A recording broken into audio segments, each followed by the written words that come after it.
All right, ladies and gentlemen, it's that time to get step in the ring with the greatest tag team in podcast history. Just Freaking Wrestling, the JW podcast, hosted by Travesty. I'm Dizzle J. And we are back after a long, long break away from podcasting. We call it a winter break. Yeah. It's like a, what do you call those, mid-season finale kind of deals? Are we mid-season right now? I don't know what we are. Did we establish what our seasons are? Yeah. What we do in seasons? Yeah. I don't think we have to do anything. No, but I mean, with the holiday here, pretty much. Yeah. Schedules. I mean, life happens. I mean, with how busy it is, work wise. You had to take your trip. Yeah, I had to go to Salt Lake City, Utah. So, but I'm glad you're back, and I'm glad we're able So to get this to be in. back. And it was weird. I kept thinking to myself, I'm like, because your time out there got extended. Right. Because you're supposed to be back last week, or right. Yeah. A 2-week or a week and a half trip turned into a 3-week trip. Yeah, so I was like, I'm sitting here thinking, I'm like, geez, is Dizzle J gonna be back by the end of the year? There's so much going on. I don't want to miss anything, and I don't want to do this by myself. That's kind of. I mean, it's hard. I couldn't do it by myself. Yeah, it's. I mean, I could do it by myself, but I wouldn't enjoy it as much because the chemistry we have makes the show. Oh, the banter. Absolutely, and what's crazy is so much has happened in the last 3 weeks that, now we're taking the opportunity to catch up. Right. One of the biggest things that happened over the last few weeks is a lot of things happened in the women's division. I mean, the women's, we have been predicting it Mm-hmm. Ever since we started doing the show that the women's is just going to take over at one point in time. Absolutely, yeah. And we'll get into that more into the show and a couple other things we want to do. But the biggest thing I want to focus on is kind of just catching up, just like a recap of what pretty much the month of December was like. Yeah, because I don't. I know. It's been hard. I mean, there's a lot of things that has happened. Not like high impact stuff, right? But a lot of things have happened. And inside the ring or outside the ring, it's been pretty. I don't know the right word, but I guess to reiterate, a lot of things have happened. I mean, how do you feel like it's been going? Like I said, I was gone. The hours I was working didn't allow me to watch anything. Yeah. And I didn't have a DVR. So, how has WWE been?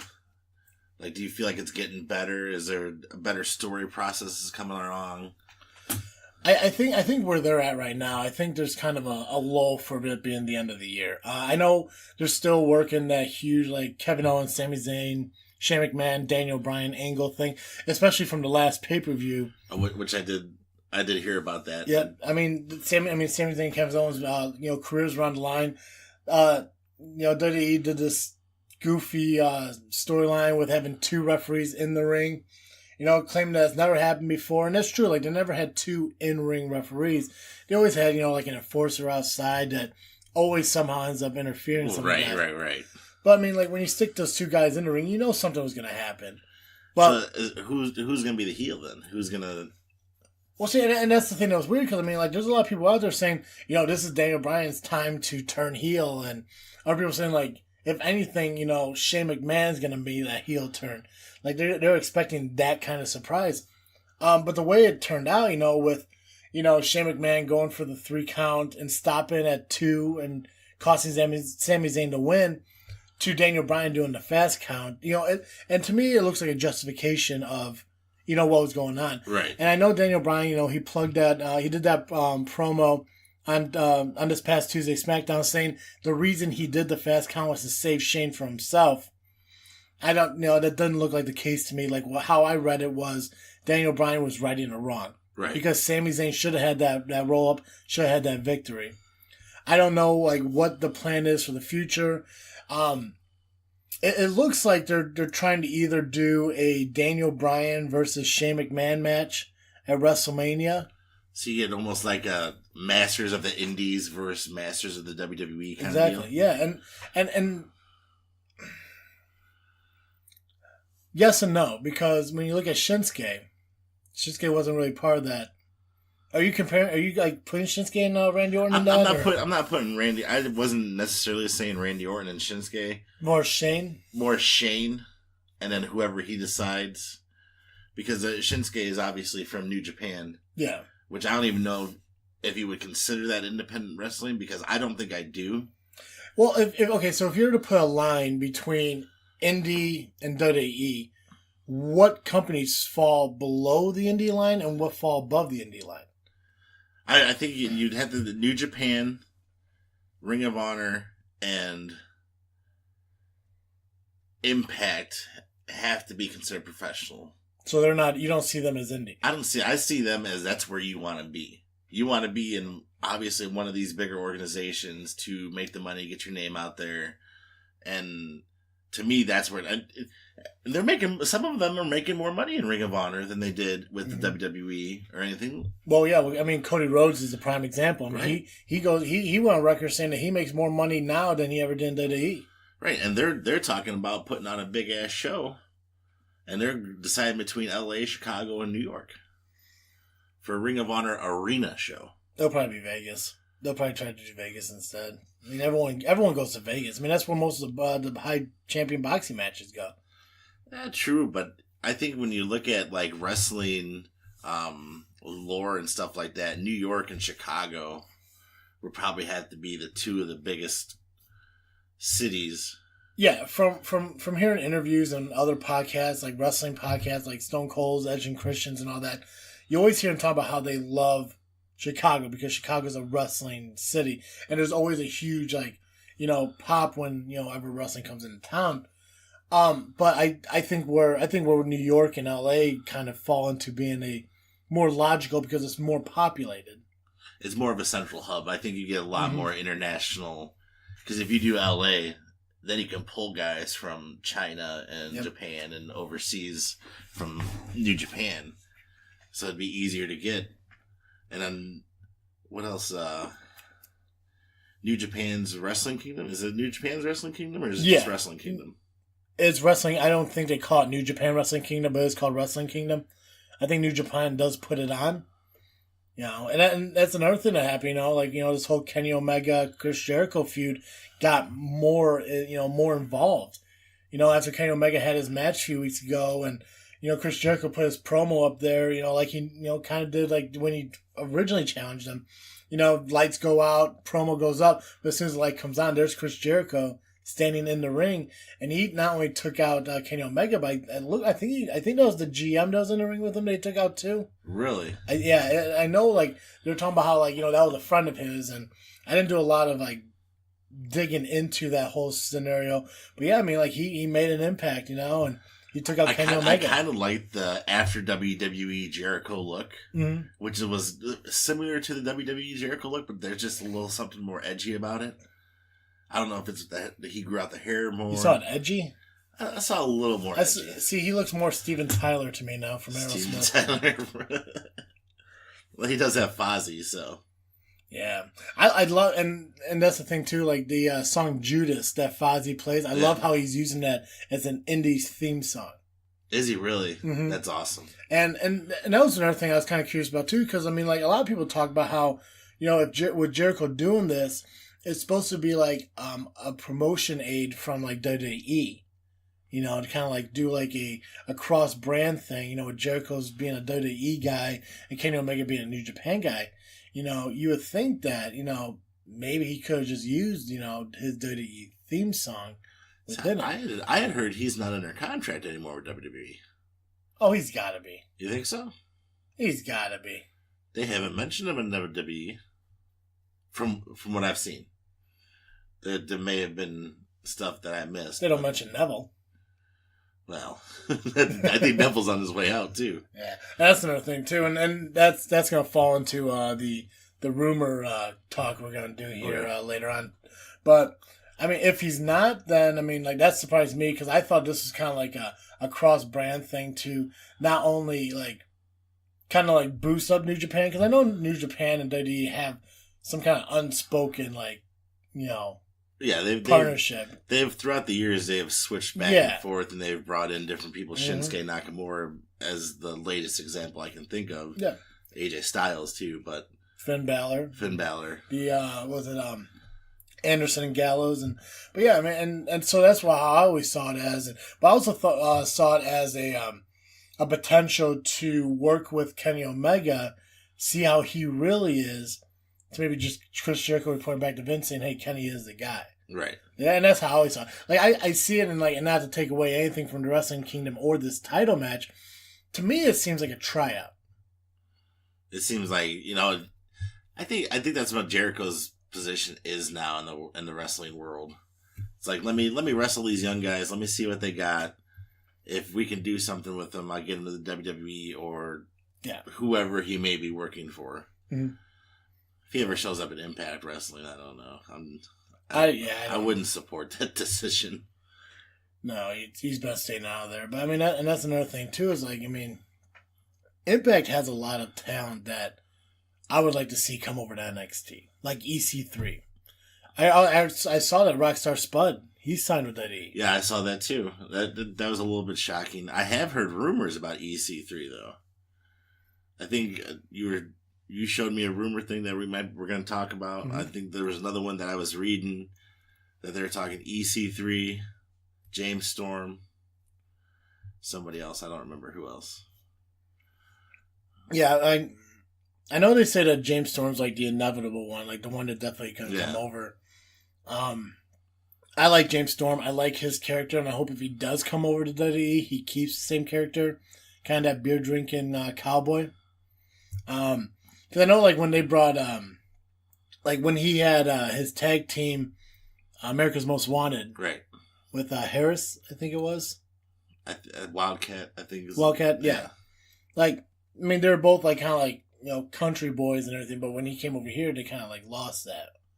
I think they are okay now with if they bring a character over. If it's not too far out there, I think they kind of keep it. Right. But at the same time, it's like, so when you look at Anderson and Gallows, they came over Anderson and Gallows. They kept their name. AJ Styles kept his name. Shinsuke Nakamura kept his name. Why did Finn Balor have to change?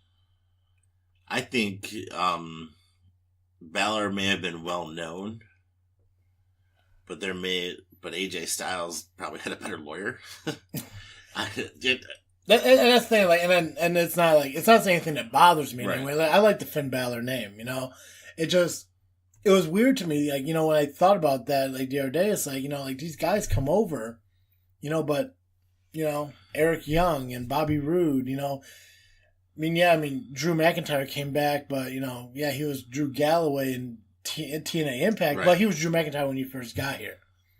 So it's like, why did Finn, like, maybe it was his choice that he wanted to do something different, like, he wanted to, like, maybe, like, a fresh start here, not live off of previous names, but whatever it was, eventually we'll get him on the show, we'll talk to him. Yeah, of course. Yeah, I mean, that's where we're heading, right?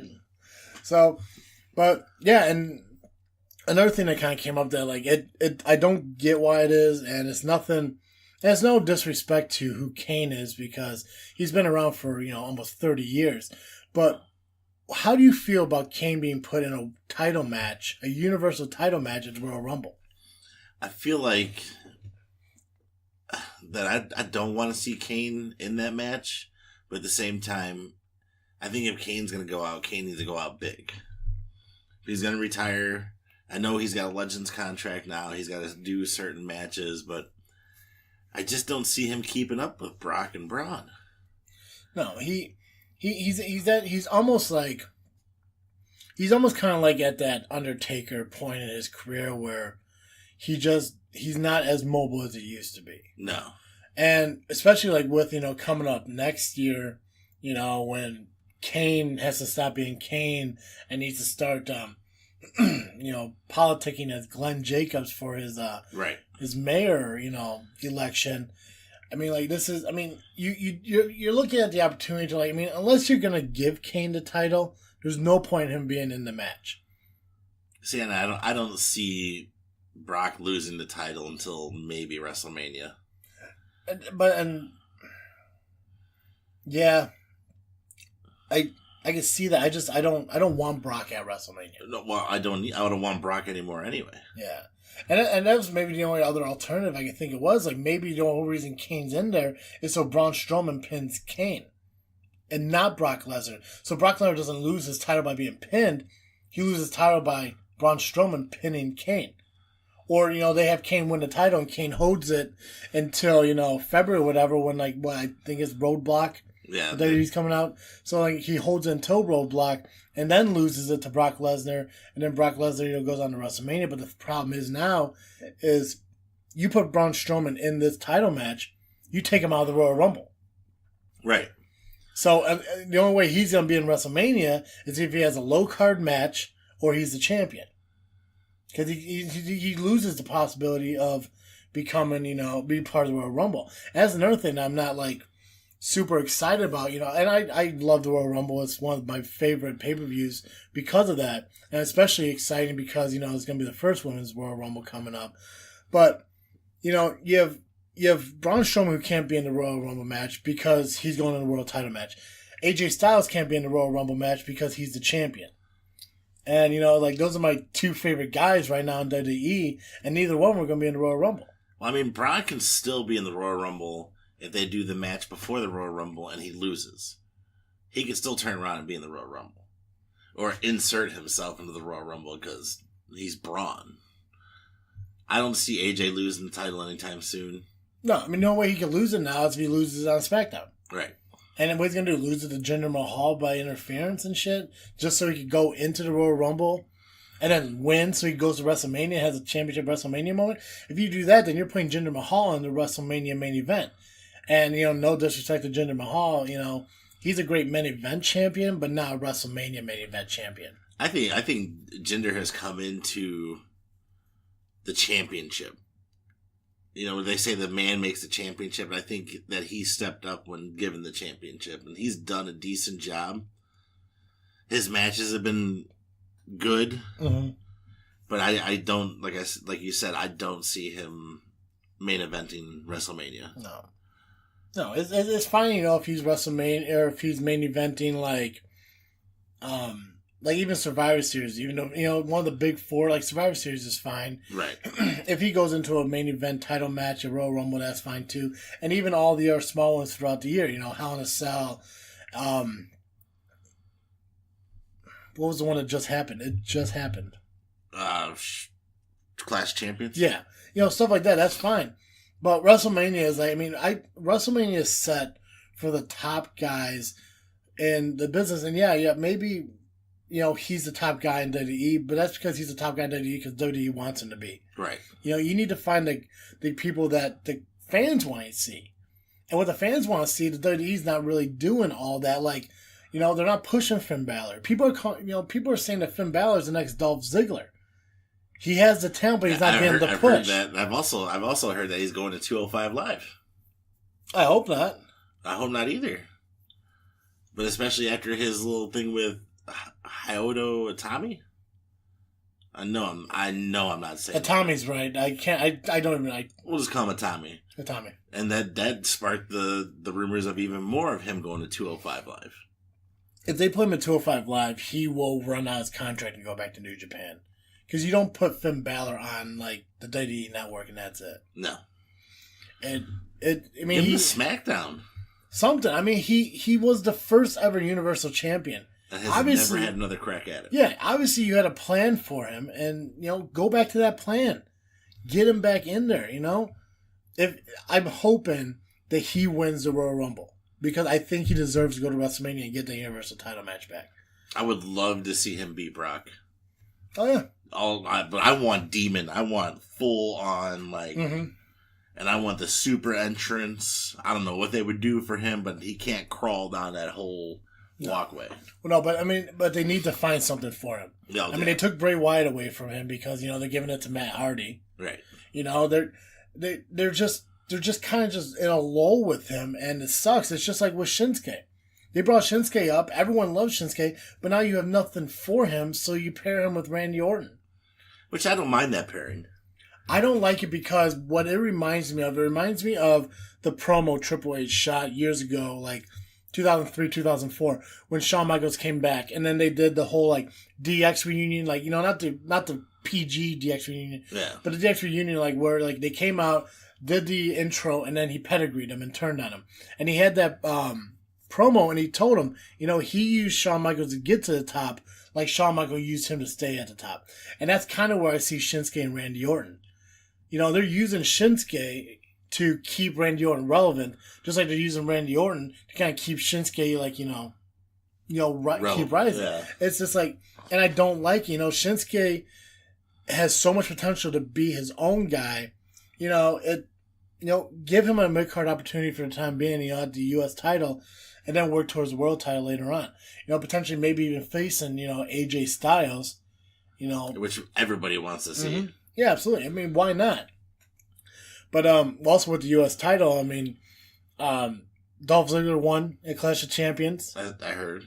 And he did his, they called it a U.S. title celebration on SmackDown, but he didn't get a chance to see SmackDown yet. No. But did you hear what happened? He vacated the title. He dropped the title and walked out. So it blows my mind on, like, where they're going with this as, is Dolph Ziggler done WWE? See, I haven't heard if he's signed a new contract or if he's not signed a new contract. But at the same time, I kind of want to see him go and maybe for a year or two and then come back and just be the superstar that we know he could be, the one that we've all wanted him to be, but the WWE has not put him in that spot. It worked for Drew McIntyre. I don't think it would work. For how it worked for Drew McIntyre, I think it was a fluke. I don't see it happening with a lot of people. With him, it worked. I think Drew McIntyre was so young, though, when he left, that he was still learning the business. Dolph Ziggler would be better if he went to New Japan. I think he could grow. I think he'd grow a lot with New Japan. I think he'd grow a lot, bring a lot of charisma to the Bullet Club. I think his run with WWE is over. As much as I would love to see him have like one more run with the championship, because every time he had the championship, he got hurt, and it was a concussion thing or whatever, right? And he had to drop it, so he never really had that strong run. But he has the ability to do it. It's just I don't think it's in WWE anymore. And you're coming towards WrestleMania time, where as soon as WrestleMania over, you have people from NXT coming up, and then you have people being let go. Right. Yeah. It's going two ways. You're either going to get your ass fired or you can get brought up to the next level. So it's kind of like, where do you look at, where are these people when that time comes? You kind of got to start cleaning house, because they have an abundance of wrestlers up on the main roster right now. And then come, after WrestleMania, they're going to bring more people in. See, and that's and that's one of the good things for the women's division, because they have maybe a third of what men superstars they have on the roster. So you can still bring up the other women wrestlers, and you don't have to worry about okay, if you bring it up, then what? What do you do with them, because you have too many? Well, now you can evolve into having a tag team division. And you can almost devote an entire hour of Raw to the women's division. Yeah. Because, you barely touch on 205 Live anymore. From what the past couple weeks. There seems to be more cruiserweight on Raw. Because the only time you ever hear about 205 Live is when they have a 205 Live match on Raw. Right. Or they kind of throw a quick, hey, stay after SmackDown to watch 205 Live. And I think one of the biggest problems, too, is, you put it too late at night. I get it, Raw is, 7 to 10, and SmackDown 7 to 9 with, 205 Live. But the thing is, after you watch SmackDown, no one wants to go watch 205 Live. Yeah. Put 205 Live on Thursday. You got Raw on Monday, SmackDown on Tuesday, NXT on Wednesday. Throw 205 Live on Thursday. Give it its own date. You get an entire week. Or put it right after, I think NXT is only an hour, right? Yeah. So put it right after NXT. Yeah, and that's another thing with NXT, when they had the holiday week. NXT was on the USA Network. See, I had heard that. I didn't get a chance to catch it, but I'm really wondering how the ratings were for that. I heard it were high. I don't know the exact number, but I heard that they had a large watching when it was on the USA Network, and especially with that main event with Aleister Black taking on Adam Cole. It was is it Adam Cole? That's it, right? You said right. That's something I want to see. It was a great match. For some reason, Adam Cole's name. Every time I think of Adam Cole, I never remember his name. But in that moment, I got it right.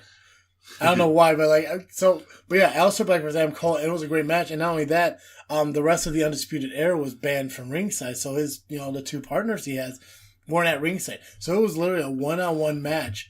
And it was one of the most amazing matches that not only have I seen in NXT, but I've seen on TV in a long time. Who won? I'm not going to tell you. Of course you're not. They ruined it. Well, the thing is, like, so this was the third match of a series of 4 matches to crown 4 winners for a fatal 4-way for a number 1 contendership. Ooh. Yeah. I like fatal 4-ways. I do too. I like elimination fatal 4-ways. Yeah, those are better. Yeah. But yeah, no, you definitely gotta go and watch it. I'm not gonna tell you who won because you need to go watch it. I mean, you could easily Google it if you want. Is it on the network? That I'm not sure. I did not look and see if it was on. I mean, I'm pretty sure it is. I don't know if it is or not. But I mean, you could probably Google it. You could probably find the match. You can find the results. But I recommend watching it without knowing the ending. Because there are so many, like, almost moments that you think, like, oh my god, Alexander Black, got the victory, but Adam, kicked out. Or, oh my god, Adam just hit his finisher, and then Alexander, it was so back and forth. And it was a great match. And what was awesome is these are the kind of matches you get in NXT. Because these are the newer guys who are trying to prove themselves. I think them, again, with Triple H doing the booking on NXT, he is just a genius. I think the old man needs to go.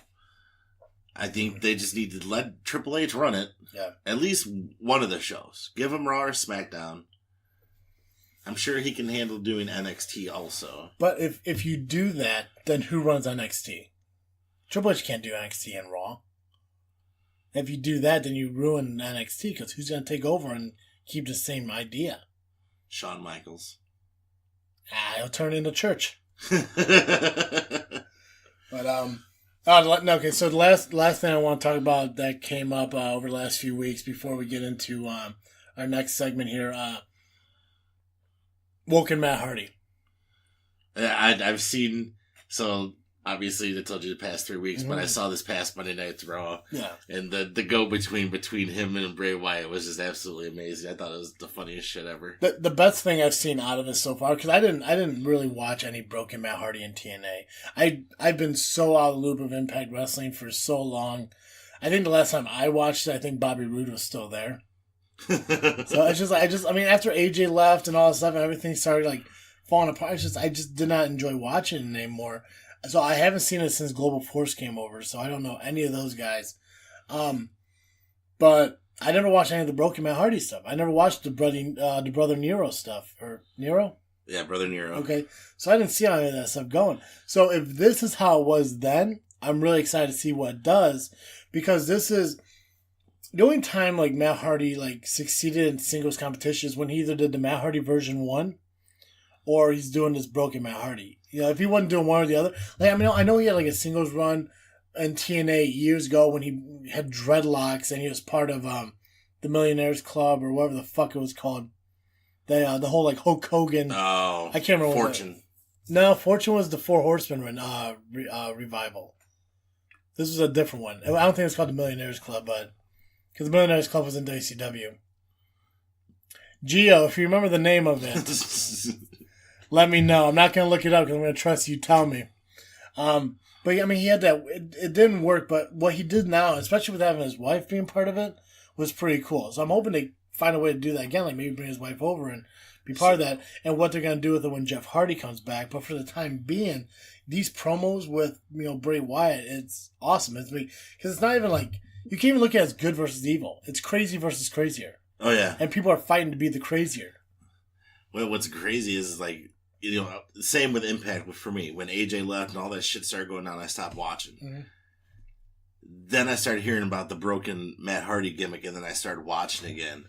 And it was new, it was fresh. The whole Woken.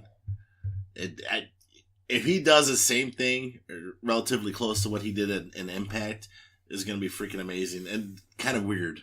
Okay, so with you having the knowledge of what he did in Impact, yeah. The stuff he did, is that PG? For the most part, because he talks like Bray Wyatt does, Ridley like, but it's not like he's cussing or anything like that or threatening to kill somebody. It's it should go by WWE TV standards. Okay. How do you feel about it being woken and not broken? Now, because we know that TNA, they released the rights to it. They're not fighting for it anymore. He owns it all. So how do you feel about WWE sticking with the woken instead of broken? I think it's just WWE's way of making it WWE's. So instead of broken, it's going to be woken. And in reality, it makes a little more sense to be woken. Because if you're broken, you're broken. And in this aspect, if he's woken, he sees the cosmos and the deities as they are, and playing chess with a fish. Right, playing chess with a fish, talking to a fish.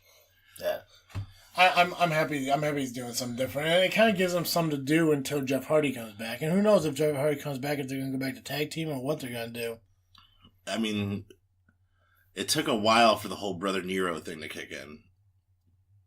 So obviously, you know that the Hardys are synonymous for being one of the best tag teams ever, and then having some of the greatest matches against each other. So that's how the whole TNA thing worked out. So it just worked out to where all of a sudden Jeff's back and he's trying to unwoken or unbreak him, and then Matt ends up breaking him and turns him into Brother Nero. Well, I mean, with Royal Rumble coming up and WrestleMania following that, eventually there's probably going to be another shake-up. Sure. I mean, who knows? They may end up on different shows and, run a singles career for a time being. I don't know how much more time they got left in them, but I mean, at least they're making the most out of it now. And this is the perfect time, because Bray Wyatt, especially being on his own, it's a one-on-one thing. It's, mano-a-mano. Right. You got Harper and Rowan who are off doing their Bludgeon Brother thing. You got Braun Strowman, doing the world title and everything. So it's Bray Wyatt against Matt Hardy. It's not Wyatt family versus Matt Hardy. I think everybody always forgets that Matt Hardy is a good wrestler. He is a very intelligent person. He is. You just got to read some stuff he's written, not while he's broken, but when he's a little normal. But he is a good wrestler. I mean, he had to change his entire, what do you call him? Like match set from a high flyer, to kind of a grappler because of injury.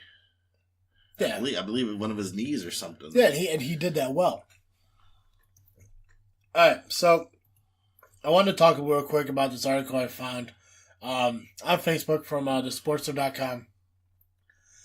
So they put together this article of 15 terrible WWE rumors we hope aren't true heading in 2018. So I figured this, we'll do a quick little segment. I'm going to run through all these. I'm just going to ask your opinion on them. Okay. Because I value your opinion. Oh, I value your opinion too. Well, thanks, buddy. So the first one that comes up here is Batista coming back full time. I loved Batista when it was his prime time.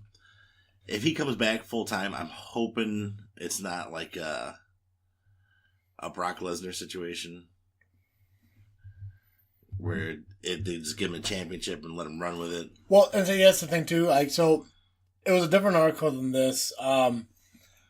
Batista says he wants to come back, but he wants to come back as a main roster full time. He doesn't want to be a part timer like one of these one and done things. He says that if he does come back, he wants to talk about it being a full time thing. Oh, man, I just don't. I don't want it. I don't want it either, and I think the only way it's going to work is if he's in a stable.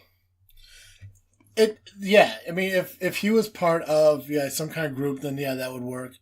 I don't want him back. And it's not because I don't like him. I like him when he was a wrestler. He was a great face. He was a great heel. He's awesome as Drax in Guardians of the Galaxy. There's so much talent in WWE right now. Like, you don't need, the older guys, the veterans, if you will. John Cena going to part-time and everything. Yeah, I mean, people say that's hurting WWE.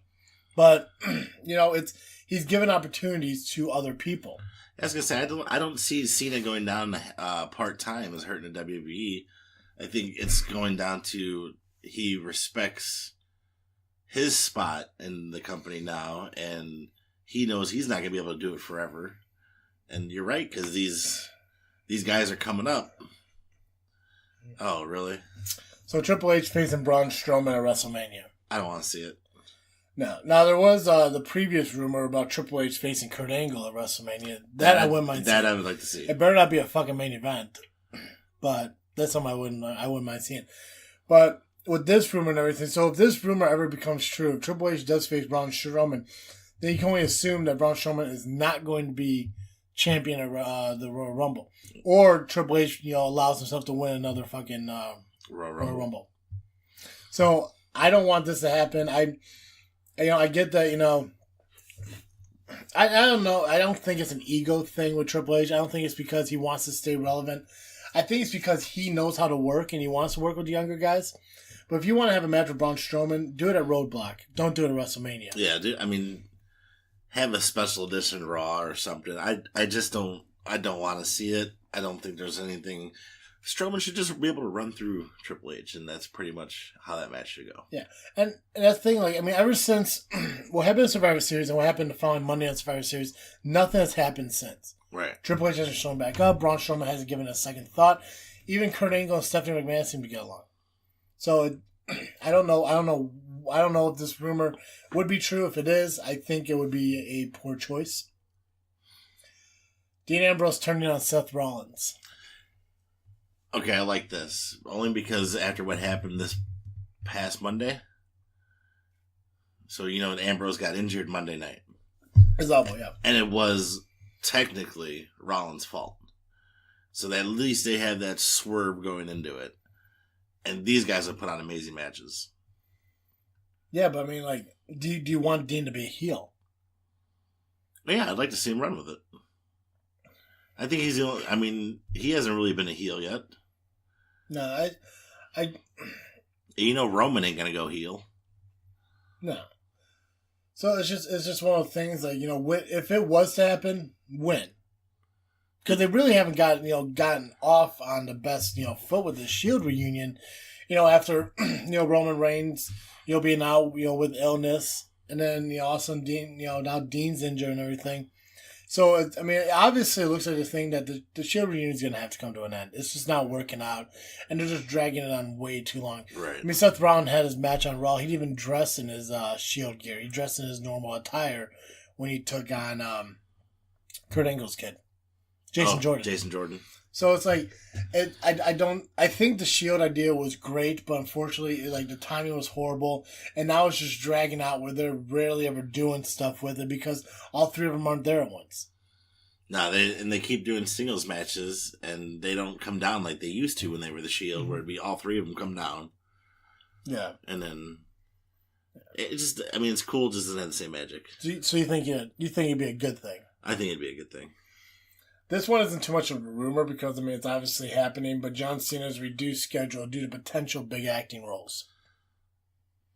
I'm not so sure about big acting roles, but roles nonetheless. Actually, that's obviously something's going to happen. I think he's getting a whole lot better. What the fuck? So apparently he's going to play Dr. Manhattan in the Watchmen HBO series. Oh. Rumored, of course. As a comic book fan, that hurts my heart. Yeah. But again, this is rumored. Right. We're not sure because this is a rumor within a rumor. A rumor within a rumor. So, but John's gonna be at WrestleMania. Oh yeah. I don't know in what capacity. I don't know what he's gonna do. But it'll be a triple threat between Kurt Angle, John Cena, and Triple H. I wouldn't mind seeing that. Yeah, I think that'd be fun. I wouldn't put him in any title matches. I wouldn't put him in the fucking Royal Rumble, which I'm assuming they're going to. That's another thing I thought too. What if if he puts him in the Royal Rumble and win the WrestleMania? That'll put him because right now he's tied with Ric Flair, right? Right. So is this their opportunity saying hey, let's give you that one more to beat Ric Flair? I think in reality he deserves it, and I'm pretty sure he's already got Ric Flair's approval on it. Yeah. So I think they should give it to him. I think he should have at least one nice run with it, and then get beat the shit out of by AJ Styles. Neville's sitting out the entire year. See, I like Neville. I like Neville too. And I think Neville becoming the king of the cruiserweights is probably his best gimmick I've seen. I think, however, being on the cruiserweight division has really hurt. this current Neville, like the now Neville, Yeah. I would love to see him face Aleister Black. Yeah. Yeah. But I mean, that's one thing. I mean, like you have these guys coming up, and like there's all this potential that Neville could work with. Like, you know, I know that him and WWE has their problems because they're not booking him the way he wants to be booked. But they need to get something figured out because Neville is a great talent to have. I mean, yeah, you know, you put him on the cruiserweight division now, but he could do so much more. So, I agree. I mean, to me, Neville should have never left the main roster. I think that he could have been, and even with his look, so I would put him against a bigger guy and he could win because he just looks strong enough to be able to do so. Where you had Rey Mysterio, who was just quick enough to get around the ring and get the hits in and blah, blah, blah, to beat the bigger guys. Yeah. He's actually probably as fast as Mysterio and probably twice as strong. Yeah. So we'll see what goes on. I mean, hopefully they come to some agreement and he gets back in. Okay, let's see here. Brock Lesnar not defending title until WrestleMania. Obviously, we know it's not true because he's defending at the Royal Rumble. So very much to talk about that. Come on, let's move on past that. Roman Reigns winning WrestleMania main event again. Well, I could totally see that happening against Brock Lesnar for the title. Yeah, that's. I mean, he'll probably he's going to have to drop the IC title at some point in time, but knowing how like up Roman's ass is that he is, they'll probably make the IC title a main event match. With this rumor, I mean, it opens an idea of like, you know, what could happen. Like, you know, Brock retained the title and Roman goes and finally beats the Beast, you know, or Roman takes on, you know, Braun again, which I don't want to see another Braun Roman match, but they put on good matches though. I just don't want to see Roman anymore. I can't. I think I like Roman and I like what he does in the ring wrestling wise. He just needs a mouthpiece. I don't want to see Roman wrestle until he's heel again. He needs to be a heel. That's all it is. He can't be the good guy. He needs to be a heel. I'm just the guy. Yeah, but yeah, he needs a mouthpiece. And that's another thing I realized. It kind of clicked in my head yesterday when we were talking about what potential we're gonna do for next week. Yeah. There's not a lot of managers out there anymore. No. You know, you got Paul Heyman as with Brock Lesnar. You know, you got Maria Kanellis who's with her husband, but they're both out right now. You got I can't remember the girl's name, but with the NXT champion currently down in NXT, but right. And then Maurice, you know, she's out right now because of pregnancy, but you know, she was managing Miz, but there's no managers anymore. That's what I mean. You put up that quiz the other day on Facebook, what title you'd have. So I went through, and like, what is today's wrestling missing? And it's like the Heenan family, and I was like, oh, that's definitely the stables, and you know, just run by a manager. See, I put chair shots to the head. I missed chair shots to the head. I miss chair shots to the head too, but I like the story behind. I mean, I do too, but I mean, like, I want chair shots to the head. Fuck their well-being. Yeah, right? Oh, yeah. I took a chair shot to the head. I'm fine. He's got to take it right. Okay. Let's scroll down. Oh, Frozen. It's Frozen. Do you want to build a snowman? There we go. Whoa. Is this the next one? I don't know. I don't know either. Oh, well, we'll go with it until this kind of loads itself back up. Paige will end Alexa Bliss's title reign. Oh, I can see that happening. I mean, Paige is back. So it's either her or Asuka. I think Paige will end it, and then Asuka will take it from Paige. How do you feel that they're handling the Asuka right now on the main roster? I feel like it was slow at first, but now she's actually fighting, you know, real women that are in the division and not jobbers. I hate so much when they bring somebody up and their like first 6 matches are against fucking jobbers. I don't want to see. I want to see them go against somebody that knows what the fuck they're doing, so I can see what they can do and how they do it. A jobber can just take a beating. That's pretty much what they're there for.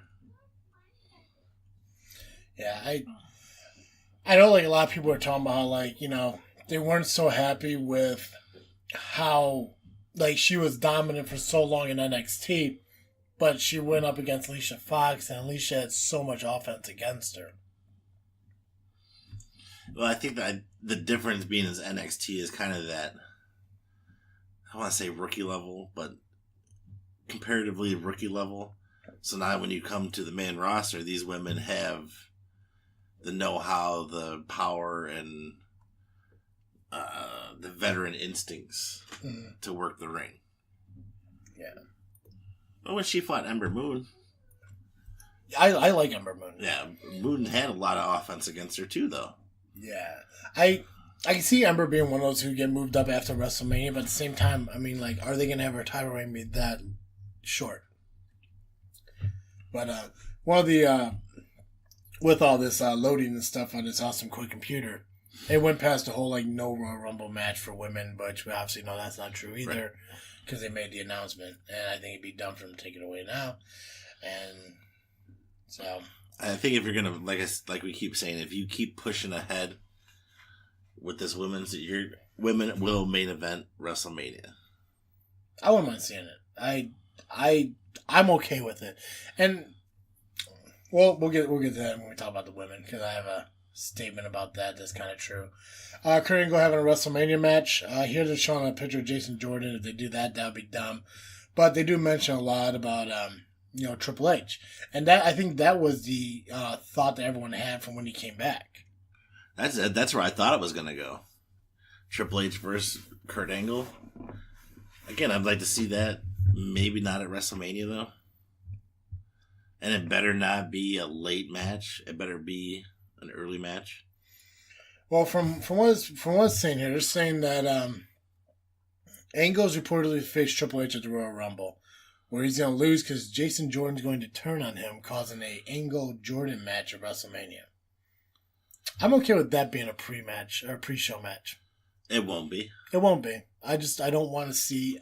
I don't like what they're doing with Jason Jordan because it's just not working. They basically turned him into a whiny bitch. Yeah. Yeah. I mean, he's a good... I just don't...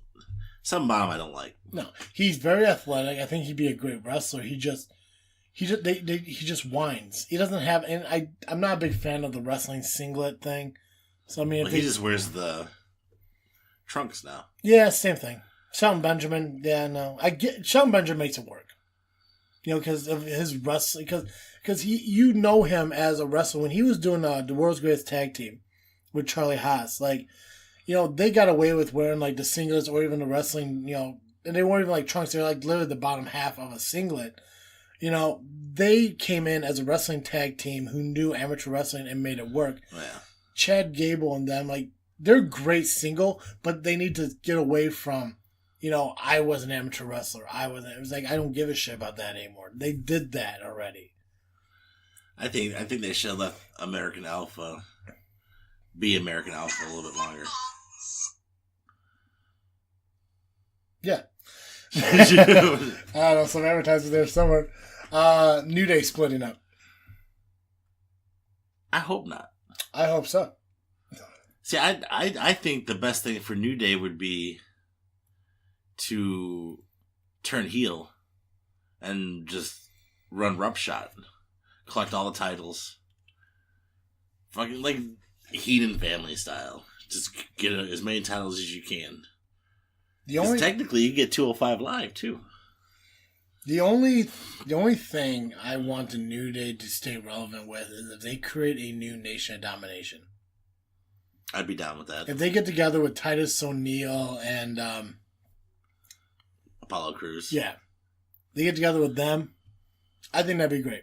They create a new nation. Other than that, I just don't enjoy them anymore. They're just not funny to me anymore. They entertain me every time they're on. This one I've heard a lot about, and I think it will happen. Daniel Bryan leaving WWE. We've talked a lot about this. His contract is up in fall. I don't know. September. Yeah, fall. Yeah. That's fall? I'm just saying. I was giving a specific month, man. I wasn't trying to I thought you were correcting me. It's not fucking fall. Dude, it's fucking fall.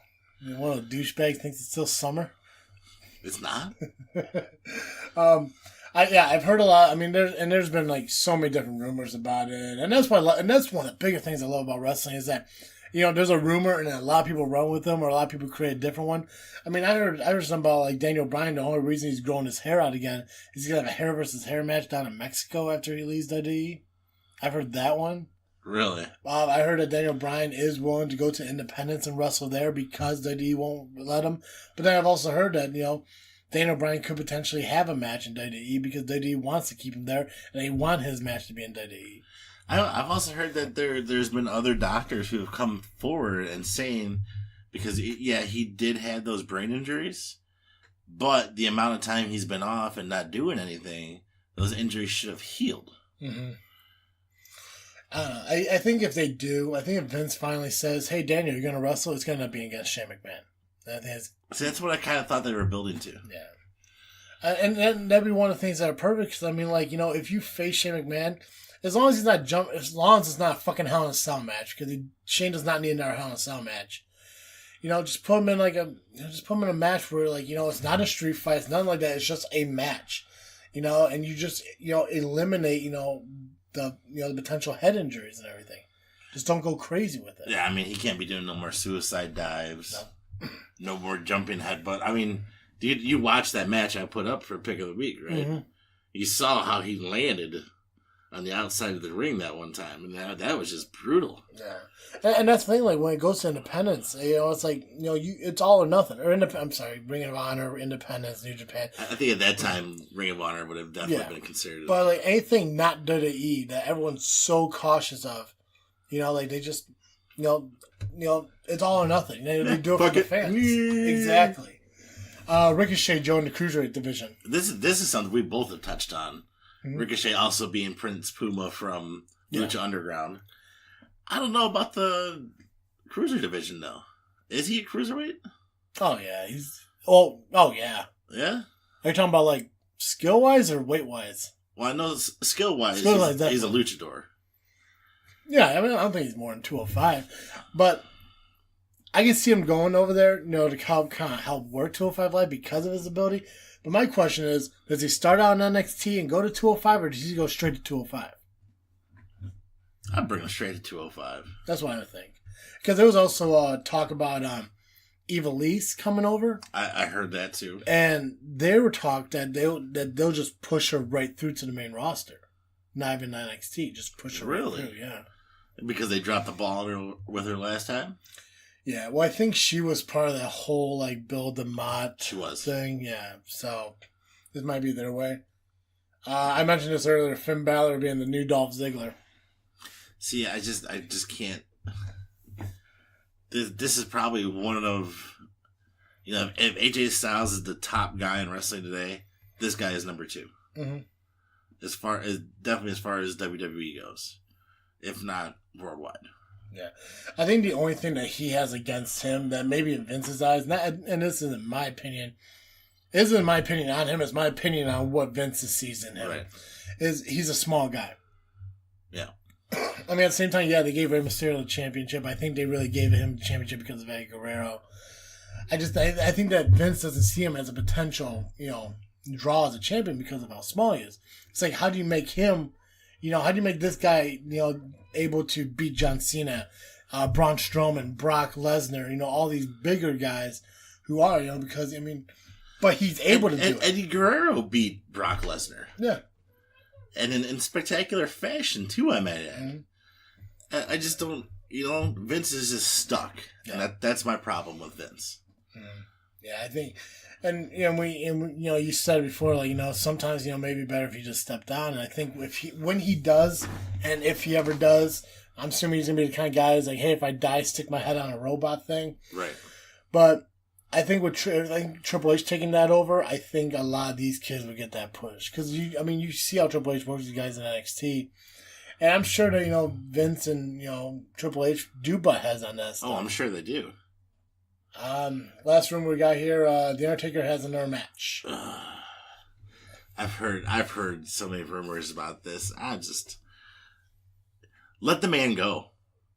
Let the man live out the rest of his life with fucking Michelle McCool. And there was also a rumor she was coming back. Really? Charlotte challenged her. Yeah.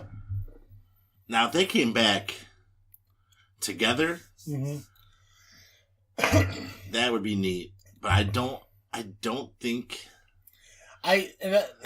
Unless he's fighting Ric Flair. Triple threat match. Undertaker, Hulk Hogan, Ric Flair. Oh, Christ. I hope it doesn't happen. I think him having his last match, even though it was against Roman Reigns, even though it ended the way it ended, I think the majority of the reason he stuck around so long as he did is because he had that undefeated streak. When he lost to Brock Lesnar, I mean, that could have been his last match, but he won one more. And then he went again against, Roman. So now he's 22-2.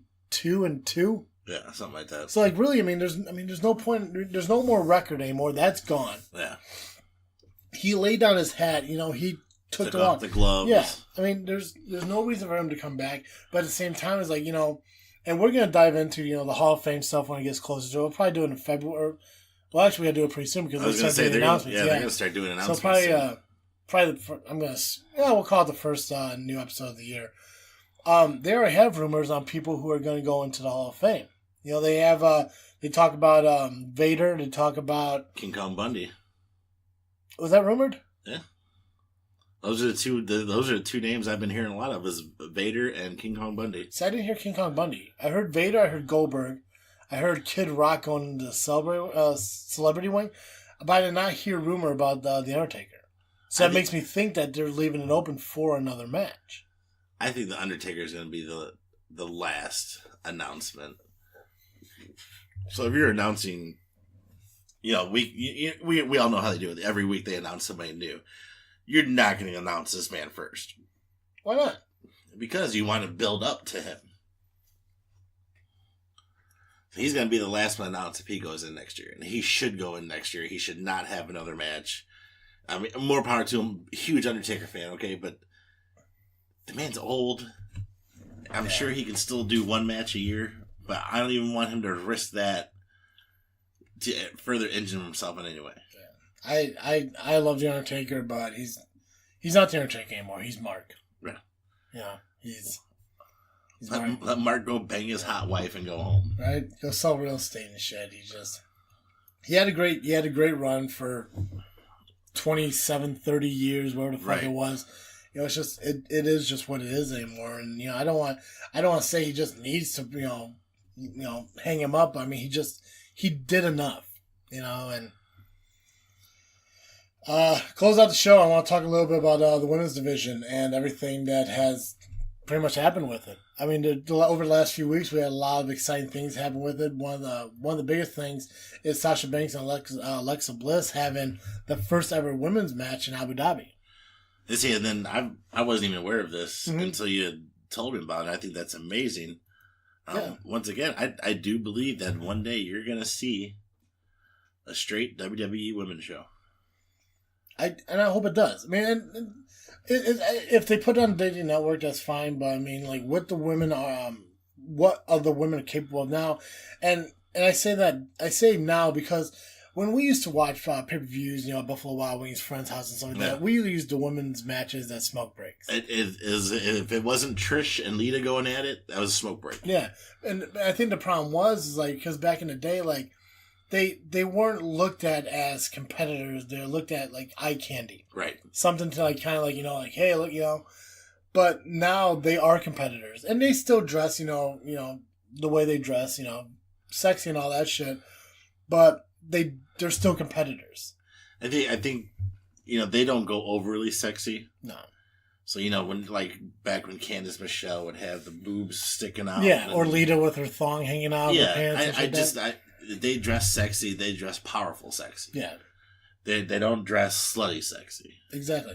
So, I mean, for them to do something like this, and it's absolutely amazing because, and obviously, they had to have a restriction on the match. They didn't wear their normal attire. They had to cover their midriff and everything. Yeah. So, They didn't have to cover up their face. So, I mean, they were able to show their face. But basically, the only skin they had was their face and their hands. They wore long sleeve stuff. It's like you said, Sasha looks like a Power Ranger. Yeah. But, I mean, they did this because, I mean, they had to respect the area. But also, I mean, like, they made change. And I think that was actually what was being chanted. Because I think I read somewhere that when the match was happening, people were chanting, "This is change." And this is hope. Wow. So, I mean, like, they're looking at, like, not only is this like, hey, this is the first women's, like, match in Abu Dhabi, but this is the beginning of a potential movement in Abu Dhabi. Wouldn't it be crazy that it starts with professional wrestling? Yeah. It is awesome that, and being a wrestling fan, it's a great thing, Yeah. But on top of that, I mean, not only is that, that happened, but I mean, like, it was also announced this past Monday that they are doing the Women's Royal Rumble. Which we have been talking about for at least the past 3 or 4 months. Yeah, I'm pretty sure it was our idea. Oh, yeah. I think they, Yeah. Yeah. Fuck yeah. So, I didn't read much about it. I know I had an article up here, but I took it down, whatever. Is it going to be 30 women? As far as I know, it's going to be 30 women. Okay. I know... they have at least 20 some odd. I know for sure. So Raw is 11 women right now, but Alexa Bliss probably won't be in it because she's champion. Right. So it gives you 10 from Raw. SmackDown. I know SmackDown has less women than Raw does. I mean, I think they have like maybe 8. So you got like 7, maybe 8 from that end. So that leaves you 12 open spots. Now, obviously, you're going to pull some people up from NXT. You're probably going to invite some people back from the Mae Young tournament that aren't quite there yet. So, does that mean they leave open spots to have, like, veterans or legends come back like they do in the men's Royal Rumble? Do you invite, I could definitely see Trish and Lita coming back just to participate in it. I can see Trish and Lita come back. I can see maybe Beth Phoenix coming in. I could even Karma, Awesome Kong. Oh yeah. She came back in the men's Royal Rumble 2 years ago. I think it was 2 years ago, 2 or 3 years ago. She came back. I mean, like, it opens that door for all those possibilities. Now, I know some of the women, they kind of burn the bridges that they won't have an opportunity to come back. Melina, Sunny, and all of them. But I mean, it does. Melina burned the bridge. Just from what I heard. Yeah. Again, this is all like rumor stuff, but that's from what I heard. Dawn Marie, I believe, burned the bridge. But I mean, this can even open for like Maria Kanellis. I don't know if she's having her kid. If she had her kid by then, but probably not. I guess. I don't think so. So maybe not her, but definitely I think Trish and Lita would come back. Michelle McCool. I mean, there were rumors that Trish Stratus thinking about come back as like a Legends contract. But I mean, like, it opens that door to do those things. But I mean, not only that, I mean, you've had a women's Hell in a Cell match, an Iron Man match, Falls Count Anywhere match. You're doing the Royal Rumble now. You had a tables match with Becky Lynch and Alexa Bliss. So I mean, like, you could go so much further. You could have the Queen of the Ring. See, that would be neat. I'm surprised they have not done that yet. Do a Queen Ring. Not only that, like, they got the WrestleMania Battle Royal, the Andre the Giant Battle Royal. Why not have the Fabulous Moolah Battle Royal? Give them a Moolah trophy. Little Moolah. Little Moolah, Little Moolah. I mean, like, it opens the door to allow these things to happen for women. I think that's what's crazy is because I was having this conversation kind of with Gio the other day. He's like, well, they're not going to they're not going to bloody each other up. Like, no, they will. I'm pretty sure that these crazy girls will put someone's face to a table, scratch something. If they're wrestling fans, this is what they expect from their wrestling. Especially if you get these girls who are participating anywhere else besides the WWE, who are going through tables and taking light bulbs to the face and whatever and whatnot. Also, I'd like to see what's her face from Impact make the switch. The crazy one, the one we saw, Rosemary. I think she was rumored to come over too. I think she was part. She was rumored. So was Sexy Star. Sexy Star would never come to Sexy Star is blacklisted at the moment. Yeah, I mean, after what she did, I don't think she'd ever come over. Well, wasn't Rosemary the one that she fucked up? Yeah. See, I can see, like, and we'll probably talk more about it because we are kind of running out of time, about the women that we predict, to come up from NXT and the veterans that come over. Like, maybe we'll create the women's Royal Rumble. See how accurate we are. I won't do it for men because there are too many options for men. But at least we could get an idea of the women because, they're... Tatanka. Yeah. Oh, my God. All right, so before we end the show, how about we do your match of the week? So, match of the week. Did we come up with a name yet? Dizzle's pick for match of the week? So, no. No. Okay. Anyways, let's do your match of the week. So, because we went off women's, and we're talking a whole lot of women's, or very little women's, and we'll probably talk more on the women's, I found Sasha Banks versus Charlotte Flair, Raw's women's title Hell in a Cell match, which is a pretty recent match. 2016, but you, as well as I do, know that this was a phenomenal match. Mm-hmm.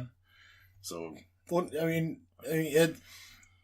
it started out outside the cage, climbing it. Yeah. If you haven't seen the match, you need to. If you already seen the match, watch it again, because this was one of those very first women's outside the box matches. Right. This opened the floodgates to, the Iron Man match, to the, Falls Count Anywhere match, to the tables match. This was the first, men only kind of match that they allowed the women to go into. Right. And Hell in a Cell, no matter who does it, is always such a brutal match. Yeah. It'll probably go down as one of my favorite matches, but yeah, Hell in a Cell is definitely some brutal ass shit, so... Yeah, I love Sasha because she's been part of all these mm-hmm. moments. She's been in these big matches. She fought in Abu Dhabi, and I'm not sure if you realized this or noticed it, but you remember so years ago before the Divas Revolution happened, when they had lumberjack matches, they called them lumberjill matches. Mm-hmm. But did you notice from Sunday they called it a lumberjack match? No, I didn't. Yeah. I thought that was pretty cool. I don't know if anyone else caught that or whatever, but it wasn't called a lumberjill match. It was called a lumberjack.